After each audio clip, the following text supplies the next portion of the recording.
actually consider Belize like as a big park.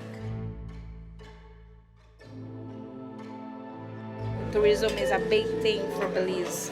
Actually, that is the main economy for Belize. If you close down those sites, what are we supposed to do? Someone asked me, is Belize a poor country? Well, stats say 41% of Belizeans live in poverty. But I'll tell you this, Belize knows what it means to be rich. They could have easily eaten their way through the rainforests, overfished the ocean, but they're not doing that.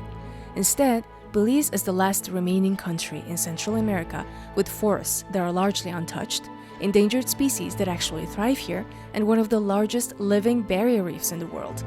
Even I underestimated how rich this country is. So, hunting for its treasures, I started off with Xunantunich.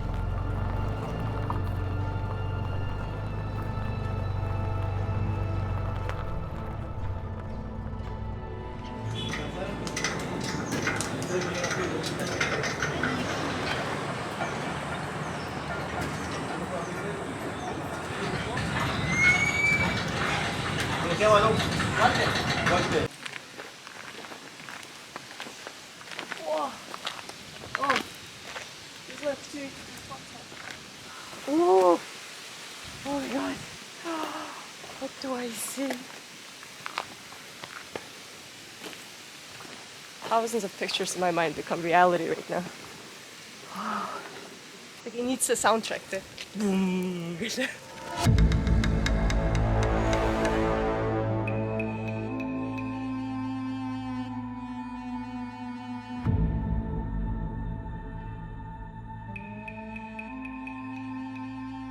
Towering pyramids, burial chambers, remains of kings and queens and jaguars. Thousands of mysterious Mayan sites like Xunantunich are a driving force for Belizean economy, bringing in about $15 million each year. But even after excavating for a century, there's still a lot we don't know.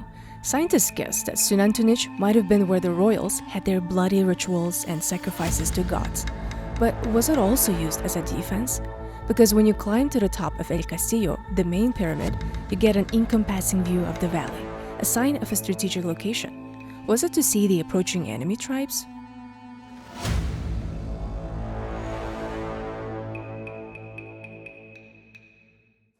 Is that a bird? Oh my god. So fast. Oh my god. Oh. I really just can't believe. I've been dreaming to come here for like centuries, I feel like. Since I was a kid, you look at National Geographic or like different books and you're like, yay! I might never get there, but then you're like, what? Can you believe the Mayans for centuries and then they somehow disappeared? What kind of people were they? Mana acoustics. Mame! I hear one guy up here on Sunday. The talk calm. I don't pan step ways the guy there. I heard everything. Mayans are Guatemala. The Guatemalans came into Belize before we get our independence. So that's why, let's say 65% of Guatemalans and Belizeans mixed. Now, just half a mile away, you can see Guatemala from here. So, how are the relations between Guatemala and Belize? The problem with neighbors is they always want what's yours. Guatemala claims that Belize was stolen from them. When Spain had most of South America, they never bothered to settle in Belize. The British saw an opportunity, set up shop, and refused to leave. Spain tried to retake Belize, failed, but never officially gave it up. Then Guatemala came saying, "We'll recognize its independence if you, Brits, give us access to the ocean and build a railway line." Brits never followed through. A broken promise, centuries-long tensions. Fascinating that according to findings here, Xunantunich might have also had tensions with Mayan tribes from modern-day Guatemala.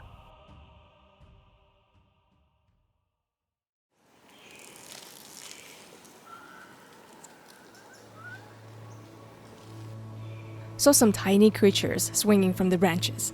My first time seeing monkeys in the wild. But are they the howler monkeys or the spider monkeys? If anyone knows, please tell me in the comments. Because of hunting and deforestation, they're both endangered. Can you imagine that although tropical rainforests make up only 7% of the planet, they're home to over half of the world's species? But in Belize, they should be in good hands. They're both protected here, and not only that, Belize is home to a jaguar preserve, howler monkey sanctuary, and one for iguanas, which I'll be going later.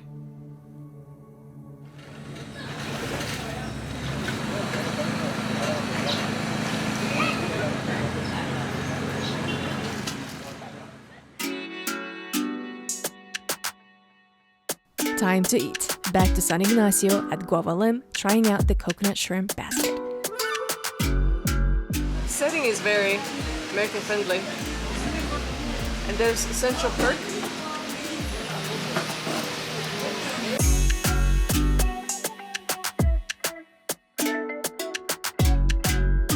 Close your eyes, take a bite, and coconuts start slowly falling from the leafy trees on a distant beach shore, hitting a rock and splashing juice as if in a sleek commercial for the Bounty chocolate bar.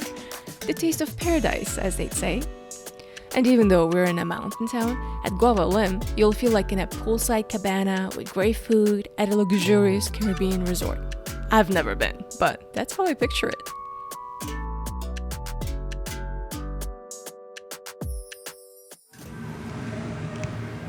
Watered and fed, I decided to see the iguanas up close. But first, Belizean. Walking up the hill to the Iguana Sanctuary under a hot Caribbean sun will make you think about your life. For me, it was only the promise of beer that kept me going. By the way, I'm not sponsored by Belizean. It's just your body needs it like water when you're in Belize. It was designed that way. But Belizean, give me a call. Right here, right now, I feel like some type of a mafia boss. Like, you see this type of a scenery in Narcos, right? You have a huge villa. You have everything that you can want. Of course, people come here and do a lot of activities like the Mayan ruins, the beaches. The people, I think that's the secret that makes this country special. I'm already thinking like, should I like, look into buying properties here? You're just walking and people are just talking to you right away. They're not shy. They're ready to tell you anything, any story that you want to hear. So in Belize, there's actually two species of iguana. There's the black spiny-tailed iguana, the one that you saw.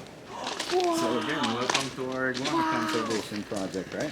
Green iguanas are actually close to being an endangered species here in Belize. They're not endangered as yet, but they're very close to being. The story that happened with her leg was actually Gomez came and we got another male in here, and again Gomez is the alpha, so he's the only male that is allowed to be sleeping with the female. Again, she's one of the more friendlier ones. If you rub on her head, you're gonna see she's gonna close her eyes. Oh my gosh, she's like our cat. So Sexy Lexi, again, that's her name. We don't Sexy Lexi. Yeah, we don't plan on releasing her, right?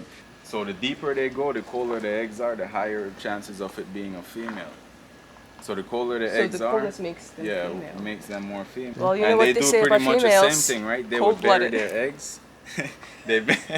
But yeah, so these guys are 10 months old, right? He's probably gonna head up. So ticklish. Yeah, he's gonna want to go up to your head. Ooh. All right. So this is the leaves of a cocoa plant, right? And this is actually rich in water, so this is what we feed them along with fruits, right? Well, Let's see if watermelon, she does Lexi? this. Oh, wow. They would actually say that they have 3 eyes, right?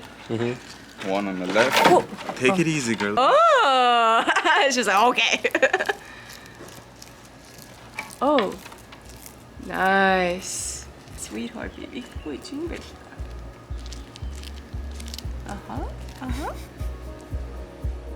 Iguanas can be temperamental. They can be highly sexed, aggressive lovers, and extremely jealous. Look at Sexy Lexi. Her boyfriend ripped her arm off when she was seen with another man. But usually, iguanas are pretty mellow creatures, peacefully living on leaves and fruits. It's just that the alpha males have to claim territory. Green iguanas are endangered because of poaching. Especially around this time, during Easter, it's prized as a special treat. And a lot of people steal iguanas to make an exotic pet of choice, then dump them unable to care. For some, it might be hard to feel sorry for reptiles, but to survive, iguanas need a certain amount of light, heat, and space. And they can't get too used to humans. So, iguanas like Lexi will never be able to go back home.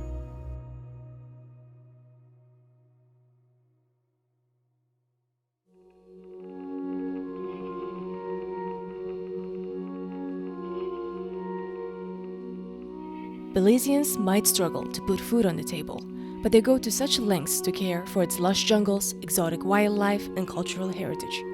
It's amazing how, despite struggling with issues like poverty, trade imbalance, illegal logging, and farming, Belize leads in conservation not only in the Americas, but in the world.